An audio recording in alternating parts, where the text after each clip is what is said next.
Hello friends, പുതിയൊരു വീഡിയോയിലേക്ക് എല്ലാവർക്കും സ്വാഗതം. ഇന്നത്തെ വീഡിയോയിലൂടെ നമുക്ക് ഇതുപോലെയുള്ള ഒരു പവർ പോയിന്റ് പ്രസന്റേഷൻ എങ്ങനെ ക്രിയേറ്റ് ചെയ്യാമെന്ന് മനസ്സിലാക്കാം.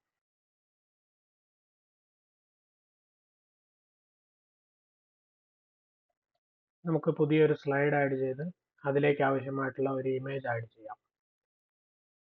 ഇൻസേർട്ട് ടാബിൽ നിന്നും പിക്ചേഴ്സ് സെലക്ട് ചെയ്ത് സ്റ്റോക്ക് ഇമേജസ് സെലക്ട് ചെയ്യാം. ഇതിൽ നിന്നും നമുക്ക് ആവശ്യമുള്ള ഇമേജ് ലൊക്കേറ്റ് ചെയ്ത് ഇൻസേർട്ട് സെലക്ട് ചെയ്യാം. ഈ ഇമേജ് സ്ലൈഡ് ഫുൾ കവർ ആവുന്ന രീതിയിൽ അറേഞ്ച് ചെയ്യാനായി ആദ്യം തന്നെ നമുക്ക് ഇതിനെ ഒന്ന് ക്രോപ്പ് ചെയ്യാം. ഇമേജ് സെലക്ട് ചെയ്ത് ക്രോപ്പ് സെലക്ട് ചെയ്തതിന് ശേഷം ആസ്പെക്ട് റേഷ്യോ 16:9 സെലക്ട് ചെയ്യുന്നു.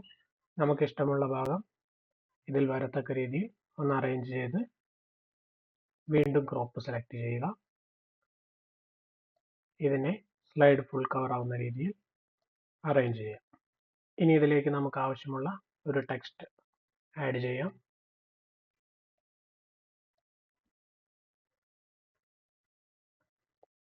ഈ ടെക്സ്റ്റ് സെലക്ട് ചെയ്ത് ഇതിനാവശ്യമുള്ള ഫോണ്ടും അതിന്റെ സൈസും സെലക്ട് ചെയ്യാം.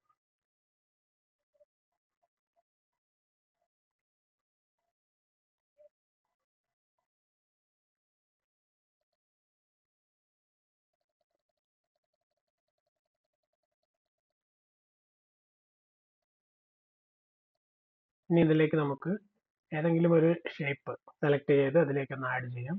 ഞാനിപ്പോൾ ഈ ഒരു ഷേപ്പ് പാരലോഗ്രാം ഷേപ്പ് ആഡ് ചെയ്ത് ഇവിടെ ഒരു പാരലോഗ്രാം ക്രിയേറ്റ് ചെയ്യുകയാണ്.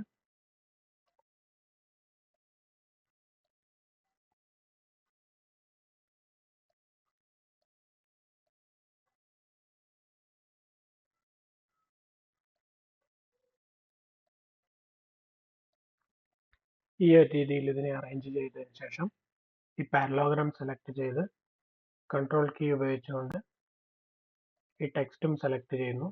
അതിനുശേഷം ഇവിടെ ഷേപ്പ് ഫോർമാറ്റ് എന്ന ടാബിൽ നിന്നും മെർജ് ഷേപ്പ് സെലക്ട് ചെയ്ത് കമ്പൈൻ സെലക്ട് ചെയ്യുന്നു. ഞാൻ ഷേപ്പിൽ വൈറ്റ് സെലക്ട് ചെയ്യുകയാണ്. ഷേപ്പ് ഔട്ട്ലൈൻ നോ ഔട്ട്ലൈനും സെലക്ട് ചെയ്യുന്നു. ഇനി ഞാൻ ഇതിലേക്ക് ആവശ്യമുള്ള മറ്റൊരു ടെക്സ്റ്റ് കൂടി ആഡ് ചെയ്യുകയാണ്. ഈ ഒരു രീതിയിലൂടെ അറേഞ്ച് ചെയ്ത് വെക്കുന്നു. ഇനി നമുക്ക് ഈ സ്ലൈഡ് ഒന്ന് ഡ്യൂപ്ലിക്കേറ്റ് ചെയ്യാം. കൺട്രോൾ ഡി എന്നുള്ള ഷോർട്ട് കട്ട് ഞാൻ ഇവിടെ ഉപയോഗിക്കുന്നു.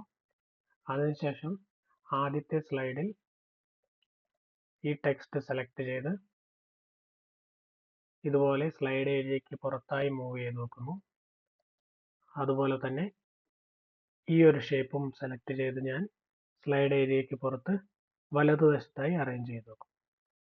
ഇനി ഈ രണ്ട് സ്ലൈഡുകളും സെലക്ട് ചെയ്ത് ട്രാൻസിഷൻസ് എന്ന ടാബിൽ നിന്നും നമുക്ക് മോർഫ് അപ്ലൈ ചെയ്യാം.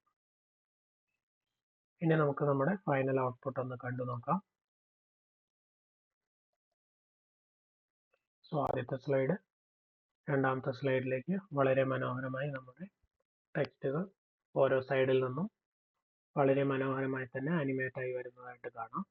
ഈ ഒരു രീതിയിൽ തന്നെ നമുക്ക് എത്ര സ്ലൈഡുകൾ വേണമെങ്കിലും ക്രിയേറ്റ് ചെയ്യാം. അവയെ നമ്മുടെ ഇഷ്ടാനുസരണം മോർഫ് ട്രാൻസിഷൻ അപ്ലൈ ചെയ്തുകൊണ്ട് വളരെ മനോഹരമായി നമുക്ക് പ്രസന്റ് ചെയ്യാവുന്നതാണ്.